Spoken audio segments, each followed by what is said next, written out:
أعوذ بالله من الشيطان الرجيم. بسم الله الرحمن الرحيم. إن الحمد لله نحمده ونستعينه ونستغفره ونعوذ بالله من شرور أنفسنا ومن سيئات أعمالنا. من يهده الله فلا مضل له ومن يضلل فلا هادي له. وأشهد أن لا إله إلا الله وحده لا شريك له وأشهد أن محمدا عبده ورسوله. يا أيها الذين آمنوا اتقوا الله حق تقاته ولا تموتن إلا وأنتم مسلمون. يا أيها الناس اتقوا ربكم الذي خلقكم من نفس واحدة وخلق منها زوجها وبث منهما رجالا كثيرا ونساء واتقوا الله الذي تساءلون به والأرحام إن الله كان عليكم رقيبا. Barcha galamlarimizni tarbiyalab turuvchi, barabizga da o'zining rizqlarin, o'zining ne'matlarini bizlarga erishtirib turuvchi Alloh haq taala ismi bilan boshlaymiz. Ya Rabbim, bizning qilgan amallarimizni, qilgan ibodatlarimizni, o'qilgan Qur'onlarimizni, bergan sadaqalarimizni, zakatlarimizni ya Rabbim qabullardan qil. Har barchasında ya Rabbim sening rizolig'ingni umid etib, sening rizolig'ing ishingni ya Rabbim şuşa ishlarimizni ixlosdan qilarga ya Rabbim nasib eyle. Ya Rabbim, har barchamizga da bizning suyukli payg'ambarimizning bizdan aytilgan, onarga qarata aytgan salavatlarimiz, salamlarimiz barasini da ya Rabbim qabul qil. Barimizni da ya Rabbim payg'ambarimiz sallallohu alayhi va sallamning sunnatin iranib, onarga iyarib, o'zimizning kundalik turmushimizga şuşa hadislarni kiritib, şuşa so'zlarni kiritib yasharga ya Rabbim har barchamizga nasib eyle. Elhamdülillah, Allah subhanahu wa ta'ala barimizni da tirli qildi. Har birimiz da tirlicha o'ylaymiz, fikrliymiz. Har birimiz da bu dunyoga qarata yoki qaybir bu dunyodagi bo'lgan halokatlar, og'irliklar, sinovlarga qarata ko'bimizning turli fikr yoki turli o'ylar kelib chiqa. Ham kundalik turmushda biz har birimiz da nindidir bir mol bilan yoki rizq bilan yoki xotin qiz irod bilan yoki bolalar bilan fitnalanamiz. Ham bugun inshaalloh Allohning rahmati bilan tirishib qararmiz, anglatırga, jitkazirga, ham tog'inda yaxshiroq etib o'zimizga esga tushirishga narsasin ul fitna, smuta. Fitna degan so'z G'arab so'zi, G'arab tilidan olingan. Ham Alloh subhanahu va taala Qur'oni Karimda da bek ko'p o'rinlarida keltira. Ham payg'ambarimiz sallallohu alayhi va sallamda şuşa fitna degan so'zni yoki sifatni yoki şuşa bo'lgan aybirni payg'ambarimiz sallallohu alayhi va sallam hadislarida ko'p zikr etdi. Hamin avval ko'pimiz fitnani nechig anlaymiz? Fitna endi ul turli ma'noga ega. Bütün ma'nolari şol bir o'kka qo'shila, ul da ise tarqaluga ketiru, ul da ise kishini adashtiru, ul da ise kishini nindidir kerakmagan uy fikrlar bilan aning to'g'ri yo'lindan buzu yoki olib qo'yu. Aslga nindigina fitna bo'lmasin, u shunarga ketira. Ham shuning uchun Allah subhanahu wa ta'ala Baqara surasida bizga narsa deb aytdi: "Al-fitnatu ashaddu min al-qatl." Derslikda fitna o'tiruvdan da qatroq, og'irroq. Chunki biror kishi bu dunyodan ketib borsa, vafot bo'lsa, u o'zigina ketadi. Yoki bir necha kishi, ammo lekin fitna ul o'zi bilan bir kishinigina yoki 2-3 kishinigina iyartmi. Ul turkum, qavm, davlat, millet яки хәтта галәмнәрне үз артына ияртә. Нәрсә ул? Фитнә. Шулай Аллаһ субханаһу ва тааля ваттaqu фитнә ди. Куркыгыз ди. Куркыгыз, якынаймагыз һәм ярагайыгыз дип Аллаһ субханаһу ва тааля Анфал сүрәсендә әйтә. Куркыгыз ди. Фитнәдән ди дәреслектә, әлбәттә ки, фитнә хәерлеккә һәм яхшыга китерми. Бүтән аятларда Аллаһ субханаһу ва тааля шул ук фитнә сүрәсен яки фитнә сүзен китерә, әмма үз эчендә бүтән мәгънә. Ул да исә булырга мөмкин. Ширк мәгънәсе, яки газап мәгънәсе, яки сынау мәгънәсе, яки адаштыру мәгънәсе. Коръәни Кәримдә хәтта шушы сүздә үзе бер сүз итеп килсә дә, уйлап карагыз, нинди безнең гарәп теленең сүзләре үз эченә бер сүз үз эченә 10га якын мәгънә ала. Текстка, менә шушы контекстка карап, ничек җөмләдә килә, шушы җөмләгә карап, Аллаһ субханаһу ва тааля җиткезергә тели төрле мәгънәләрне.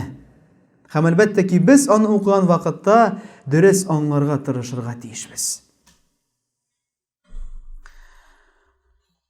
Һәм Аллаһ субханаһу ва тааля әлбәттә ки, шушы фитнәне, шушы сыйфатны җибәрде безләрне сынар өчен. Һәм без аларны танып, белеп, анардан ярагайыр өчен. Әйләнеп кайтык Пәйгамбәрбез саллаллаһу алейхи ва саллямның тормышына. Һәм исебезгә төшерик, җәмәгать, нинди фитнәләр булды соң Пәйгамбәрбез саллаллаһу алейхи ва саллям вакытында. Шул фитнәләрдән берсе, кайчан безнең анабызның, Айша анабызны яманладылар, зур һәм куркыныч гынах кылган дип.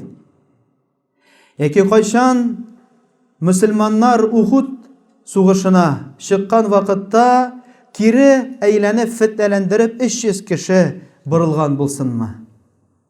Яки шулай ук шу мөселманнар арасында бер-берсе белән төрле фитнәләр булсынмы? Яки сугыш кырларында булган төрле фитнәләр булсынмы? Булды, хәтта кем вакытында? Пәйгамбәрбез саллаллаһу алейхи ва саллям вакытында. Һәм хәзер сорау һәрберебезгә дә. Ни сәбәпле булдылар алар? Һәм кем аларны куптарды? Күпчелеге диярлек кем куптарды? Мунафиклар куптарды. Мунафиклар кайсылары тыштан күрсәттеләр үзләренең мөселман икәнлекләрен. Кайсылары тыштан әйттеләр, без мөселман, без сезнең белән дип. Әмма дә ләкин мөселманнарның эшеннән бозырга тырыштылар. Туры юлдан ардырга тырыштылар. Мөселманнарның берләшүен теләмәделәр. Һәм менә шушы мунафиклар Пәйгамбәрбез үк вакытында ук нәрсә эшләделәр?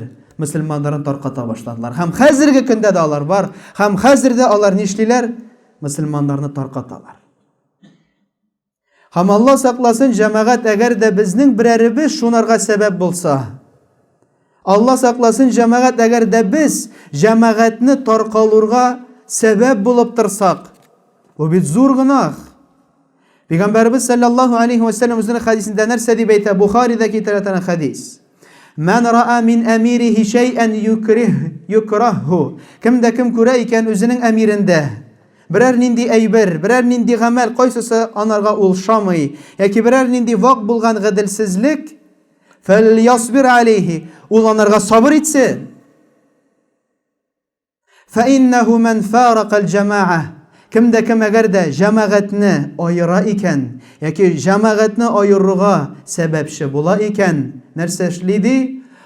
Хәтта әз генә булса да, кайду шибрин, менә шуның кадәр генә булса да, җәмәгатьне аера икән, фақат хал'a рибqatul ислам мин унуқи. Алла субханаһу ва тааля аның муеныннан исламның җебен ала. Алла сакласын, аны мөселманлыктан чыгара. Әлбәттә ки, инде бу мәгънә генә, кеше мөселман булмый дип әйтә алмыйбыз без, диннән чыга дип әйтә алмыйбыз, әмма дә ләкин шушы хадис нәрсәне аңлата? Менә шушы җәмәгатькә каршы килү, яки җәмәгатьне менә шуның кадәр бит. Peygamberimiz әйтмәде җәмәгатьне айыра дип. Яки җәмәгатьне ниндидер бер фитнә кертә дип, юк. Хәтта аңлатты, менә шибр. Менә ул шибр. Менә шуның кадәр генә айыра икән җәмәгатьтән. Яки кешеләрне тарката икән, үзенең нәфесенә ияреп, үзенең уйларына ияреп, үзенең нәрсәдер анырга ошамый икәнлеген күрсәтә икән һәм бу аерга китерә икән, Алла сакласын, аның муеннан ислам, мөселман җебе төшә ди. Кем әйтте җәмәгать моны? Пәйгамбәрбез саллаллаһу алейһи ва сәллям әйтте. Һәм менә шушы мунафиклар кайсылары Пәйгамбәрбез саллаллаһу алейһи ва сәллям вакытында фитнә тараттылар, мөселманнарны тараттылар, һәм ни кызганыч, хәзерге көндә дә бара шул. Хәзерге көндә дә бар шушындай кешеләр, кайсылары шушы бердәмлекне бетерергә тырышалар. Ни сәбәпле? Иң әүвәл үзенең шушы имансызлык булган сәбәпле, яки икенчесе, ул да исә мөселманнар гыйлемсезлек сәбәпле. Менә бу көннәрдә генә безнең Шаллы шәһәрендә төрле вакыйгалар булды, шулай бит. Яки бүтән җирлекләрдә безнең һәр даим мөселманнар белән яки мөселманнар булмаган кешеләр белән нәрсә? Төрле вакыйгалар булып тора. Һәм ни кызганыч, мөселманнар шушы вакыйганың бер үзеген генә ишетәләр, яки берничә сүзен генә ишетәләр, һәм шул вакытта тарата башлыйлар фитнә. Шул вакытта кемнедер яманлыйлар, кемнедер булар дөрескә чыгаралар, кемнедер төшерәләр, түбәнсетәләр. Ни сәбәпле? Гыйлемсезлек сәбәпле. Ни сәбәпле? Сабырсызлык сәбәпле. Ни сәбәпле? Үзенең телен тоя белмәгән сәбәпле. Шул безнең тел, кайсысы безнең ике теш арасында урнашкан, һәм күпме без сүз күп әйткән саен, җәмәгать, безнең бит ул җыелганнан җыела, күбәйгәннән күбәя, артканнан арта. Нәрсәгә кирәк ул безгә, җәмәгать? Кыямәт көнендә бит басып торганда, без һәрбер сүз өчен җавап бирәчәкбез. Әгәр дә бер нәрсә әйтмәгән булсак, без бит аның өчен әйтмибез. Уйланыйк шуның турында да. Әйе, бардыр вакытлар кайчан без әйтергә тиешбез сүз. Белгән сәбәпле, гыйлемебез булган сәбәпле, һәм башкаларының шартлары бар. Әмма әгәр дә без белмибез икән, нәрсәгә фитнә таратырга? Тегеләр булай дип, алар шулай эшлиләр дип, алар булай яптылар, мөселманнарга шулай китерделәр, һәм башкалар. Нәрсәгә, җәмәгать? Менә бер сүз әйттек, Аллаһның рәхмәте яусын дип, яки хәерсез сүз әйттек, уйлыйк, теге дөньяда без аны искә төшерерләр. Теге дөньяда безгә менә шушы китабыбызны китерерләр, әйтерләр, син менә шушы көнне, менә шу сәгатьтә, менә шулай итеп яздың, мә, кара. Нәрсә әйтербез? Мин белмәдем диербезме? Ашыктым диербезме? Ул вакытта ул аплану булмас, җәмәгать. Булмас. Шушы кеше кайсысы безгә, кайсысына без яманлап әйттек. Әле ул килеп басыр безнең янга һәм әйтер, син минең турында ялганладың дип. Син мине мәсхәрәләдең дип. Син миңа буктан әйттең дип. Уйлап карыйк, җәмәгать. Нәрсә әйтербез без аның каршында? Аллаһ Тәала карап тора, фәрештәләр күзәтеп тора, һәм шуның янында безнең кеше басып тора. Кайсын без яманладык? Белмичә. Үзебезнең хисебезгә, яки үзебезнең тәкәбберлегебезгә, яки үзебезнең бу дөньядагы урыныбызга сылталанып. Һәм үзебезгә хәзер сорау бирик. Кирәкме бу безгә? Әллә юкмы? Кирәкме безгә фитнә чыгару? Кирәкме безгә мөселманнарны таркату? Кирәкме безгә хәтта мөселман булмаган кешегә дә? Чөнки мөселман булмаган кеше дә, әгәр дә без анарга хаксыз сүз әйтә торган булсак, килеп басачак. Кирәкме безгә мөселман булмаган кешегә дә ниндидер сүз төшерү, тап төшерү, дәрәҗәсен төшерү хаксыз? Юк, әлбәттә. Һәм шуның өчен җәмәгать күбрәк уйланыйк бу мәсьәлә турында. Күбрәк уйланыйк үзебезнең сүзләребез өстендә. Һәм фитнә, сүз, менә шушы ниндидер хәтта язма рәвештә безне хәзер җибәрәләр, шулай бит. Шушы язма рәвештә бер кешенә җибәрде, икенчесе өченчесенә җибәрде, һәм уйлап карагыз, безнең бер җөмлә, кайсысын без бер кешегә әйттек, Аны салдылар бер мәҗмугага, кайсысында бер 200 кеше. Һәм һәрберсе укып чыкты. Һәм гынахы кемгә киләсең? Ул бит белми нәрсә укыган, ул укый. Гынахы бит безгә киләчәк. Чөнки без башлаучы, чөнки без иң беренче адым ясаучы шушы фитнәгә. Һәм шуның өчен Абу Хурайра радиллаһу анһу үзенең хадисендә китерә. Мондый хадисләр күп. Бухари рахимаһуллаһ, Муслим рахимаһуллаһ, Тирмизи рахимаһуллаһ үзенең китапларында монарга охшаш булган хадисләрне китерәләр. Такуну фитнатун ди, Пәйгамбәрбез нәрсә ди? Такуну фитанун ди. Булырлар ди, фитнәләр ди. Кәрияхи сайф ди. Җил җәй көннәрендәге булган җилләр кебек ди. То есть күп булыр. Җилләр менә ничек уйнаган кебек җәй көннәрендә шуның кебек булырлар ди кешеләр арасында төрле фитнәләр. Һәм әл-қаиду фиһа хайрун мин әл-қаим. Һәм утырып торучы. Шушы фитнәләрдән яхшырак басып торучыдан. Вәл-қаиму фиһа хайрун мин әл-мәши. Һәм басып торучы хәерлерәк баручыдан. Мән исташрафа лаһа исташрафтаху ди. Һәм кемдә кем керә икән анарга, яки карый икән, яки белешә икән, яки ниндидер адым ясый икән, нәрсә микән анда дип, кирәкме икән ул, нәрсә дип, васташрафтаху. Ул ди шушы фитнәгә керәчәк ди. Һәм шуның өчен җәмәгать, бу Пәйгамбәребезнең хадисе сахih булган хадис. Һәм бер генә китереп, берничә риваятләрдә китерелә, берничә сүзләрен алмашылып китерә һәм берничә китапта китерелә. Шушынарга охшаш булган хадисләр. Һәм бу нәрсә безгә аңлата? Әгәр дә фитнә ишеттек икән, яки бер инде сүз йөртәләр икән, тагылмыйк. Нәрсәгә? Яки иң кимендә мин моны сөйләшмим, бу миңа кирәк түгел, мин монарга кысылмыйм һәм сезгә дә кысылмаска кушам, яки сезгә дә кысылмаска тәкъдим итәм. Менә мөселманның халәте. Һәм утырып туру, хәерлерәк басып турудан, утырып туру инде мәгънәгә алганда, менә шушы бу хадисне Пәйгамбәр нәрсә әйтергә теләде безгә шуның белән якынаймауны һәм ярагаюны, булдырылган кадәр ярагаюны. Икенче мәгънә әйтәләр тәфсир галимнәре. Менә шушы хадисне аңлатучылар әйтәләр, килеп җитер шушындый көннәр, кайсысында бөтен кеше фитнәгә керер. Чөнки Пәйгамбәрбез әйтмәде, борылсын һәм китсен дип. Хадистә юк. Утырып торсын, селкенмәсен һәм якынаймасын. Һәм шуның өчен җәмәгать ушбу хадистә безгә этәрергә тиеш, аңлатырга тиеш нинди куркыныч икәнлеген һәм нинди шушындый әйбер, шушындый фитнә кайсысы менә тарката, кайсысы кешеләрне сыный һәм кайсысы кешеләрнең кешелек сыйфатын югалта. Нәрсә ул? Фитнә. Кайчан кеше кирәкмәгән сүз әйтә, кирәкмәгән җөмлә яза, яки кешене яманлыкта яманлый, яки кешене хәерлектә хәерли, ул хәерле булмыйча да.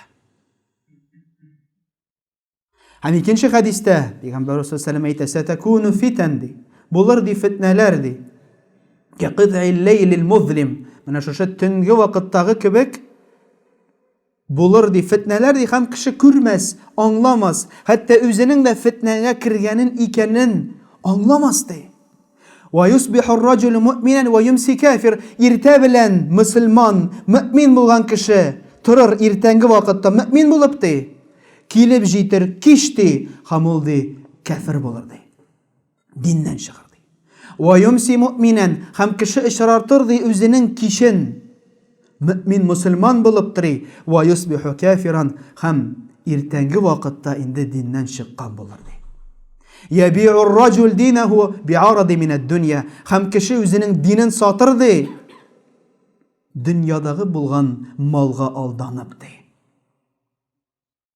Дөньядагы булган дәрәҗәгә, урынга, малга, яки ниндидер хатын кызга, Алла сакласын, яки иратка, Алла сакласын, динемне үзгәртәм дип никахлашам, аның диненә керәм, яки киресенчә Алла сакласын. Дөньядагы булган халәткә, яки дөньядагы булган малга кеше сатылыр, Алла сакласын, һәм үзенең динен калдырыр.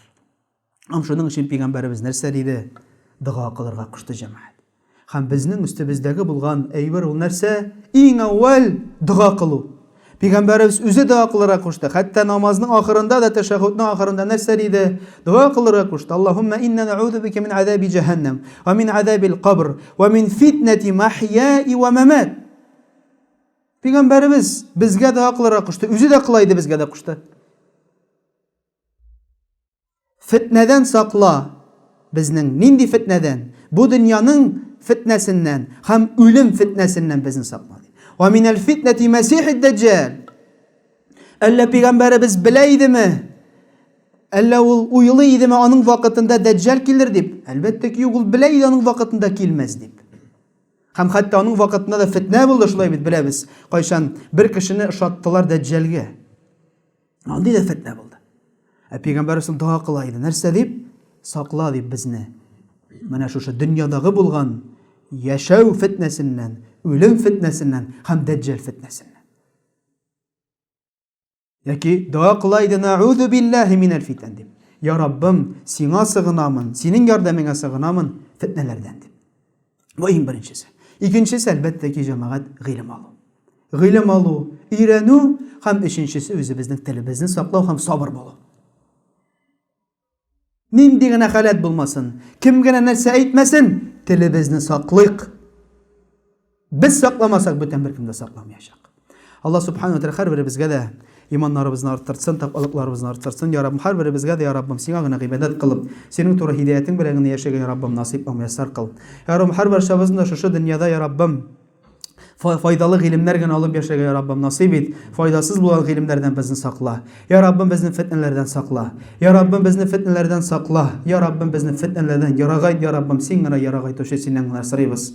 Ya Rabbim her başımızın da la ilahe illallah Muhammeden Resulullah kelimesini anlap şu kelime bilen şu dünyada yaşarga ya Rabbim nasip et. Hem şu kelime bilen şu dünyalardan gitirge ya Rabbim her başımıza nasip eyle. Субханак Аллаху бихамди, ашхаду ан ла илаха илля ант, ва астагфирука ва атубу илейх. Мы работаем для вас. Поддержи наш проект. Не забудь поставить лайк этому видео, подписаться на канал и включить уведомления.